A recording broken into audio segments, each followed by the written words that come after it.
O Ideias em Tese está de volta e o programa dessa semana destaca a pesquisa realizada por Marlon Pestana no programa de pós-graduação em História da Unicinos.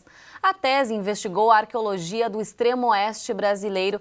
E Marlon, agora a gente quer saber então quais os referenciais teóricos utilizados para a tua pesquisa? Nós sempre nos baseamos naquilo que o Brasil produziu de melhor em teoria arqueológica. E, por coincidência ou por nossa felicidade, está aqui na Unicinos.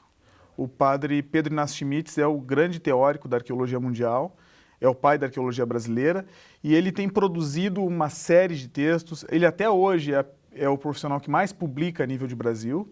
Então ele tem uma teoria que nós chamamos de sistema de assentamento. O que significa essa teoria? Essa teoria é a averiguação, através de intervenção, de escavação arqueológica no local, identificando grupos diferentes em diferentes épocas de ocupação. Então teria um núcleo de povoamento, teriam populações que avançam, encontram aquelas populações, recuam, e isso tudo ele faz através da datação de carbono 14, através de análises químicas, enfim. Então ele entende toda uma ocupação da área, todo um povoamento da área, através de adaptações periféricas, através de núcleos de povoamento, e existem outros autores que também trabalharam com isso, como Tom Dillery nos Andes, como Parsons na América, mas sempre com a mesma matriz do padre Schmitz sobre a ocupação dos vales de rios. E a nível brasileiro não adianta, tem que ser o padre Schmitz mesmo, porque ele tem um conhecimento muito profundo. Ele trabalhou no Tocantins, trabalhou na Bahia, em boa parte dos estados, e ele tem orientado teoricamente esse trabalho para que ele seja empírico mesmo, para que nós possamos encontrar a cerâmica, encontrar o vestígio. Nesse caso mesmo nosso, nós encontramos duas populações bem distintas. Um grupo possuía fragmentos cerâmicos temperados com areia, ou seja, moldados para não rachar com areia, e o outro com cariapé, que é uma cinza do cerrado. E o padre Schmitz logo identificou, olha, são duas escolhas culturais distintas. E a partir dali nós começamos a identificar grupos socioculturais associados a essas duas manifestações culturais. Mas foi só a percepção dele. Eu, inclusive, verde demais para essa ideia, eu não tinha consciência de que isso poderia se dar. E ele orientou perfeitamente essa questão teórica. Bacana, Marlon. E em relação à metodologia utilizada, como é que se deu essa escolha? Essa escolha é uma escolha que vem comigo desde a época do Pedro Augusto Mendes Ribeiro, desde a minha época de graduação.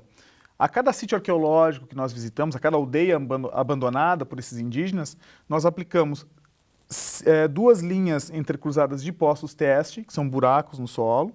Aplicamos 5 sondagens, que são janelas de 1 por 1, cortes estratigráficos de 1 por 1, e aplicamos uma área de escavação ampla. Sempre a mesma metodologia para todos os sítios. Pode ser um sítio grande, pequeno, mas é sempre a mesma metodologia. E essa padronização na metodologia é que permitiu que posteriormente nós olhássemos os dados e dissesse, olha, aqui aconteceu isso, esse sítio é desse tamanho. Se não fosse uma metodologia sistematizada e padronizada para todos os sítios, uma aplicação séria e rigorosa, nesses 34 sítios que nós escavamos no Médio Vale do Rio Jauru, não se teria condições de chegar aos resultados que nós chegamos. Como é que vocês se organizaram para fazer essa pesquisa, então, essa ida a campo? Isso, em primeiro lugar, foi lá nos idos de 2005, 2008, foi um investimento da iniciativa privada para licenciamento ambiental. Depois, infelizmente, o apoio à pesquisa científica em ciências humanas não é muito valorizado. O pessoal simplesmente não, porque não tem vínculos tecnológicos, enfim.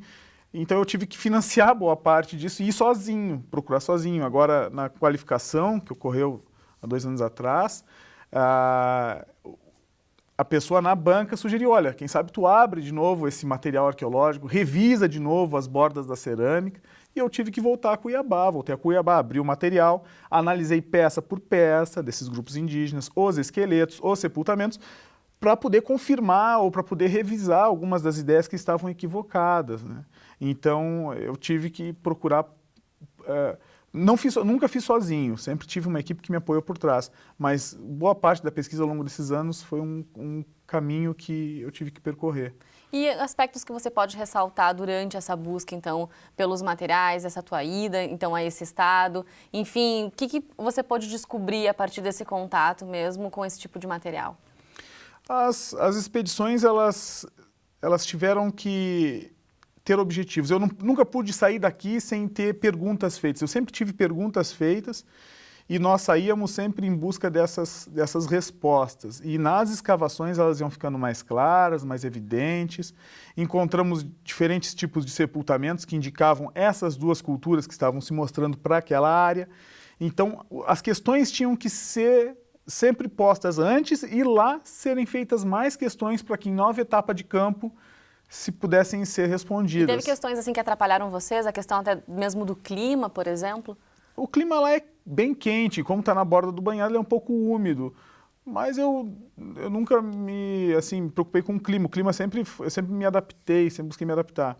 O complicado é o mato lá, é um mato muito fechado, é um cerradão muito grosso, então, por exemplo, a abertura de sendas de picada na mata é ilegal, então eu e o pessoal, os auxiliares de campo, nós tínhamos que entrar no mato, então às vezes tinham árvores ocadas, muita abelha, muito inseto, animais peçonhentos. E outra parte era pastagem, os pecuaristas, então gado brabo, aquelas coisas, o Nelore, mas a comunidade sempre apoiou, sempre ajudou, usamos barcos da comunidade. A comunidade sempre estava interessada que esse material surtisse algum efeito da pesquisa desse material. Eles tinham muito medo que se destruíssem esses dados, enfim, porque é um patrimônio da comunidade, é um patrimônio público. E eles viam os esqueletos e viam a cerâmica indígena, então eles acabavam se atraindo muito por isso. E sem o apoio da comunidade a gente não teria conseguido fazer nada. Com certeza. Bom, no próximo bloco, Ideias em Tese traz então os resultados da pesquisa realizada por Marlon Pestana, nosso entrevistado de hoje. A gente já volta?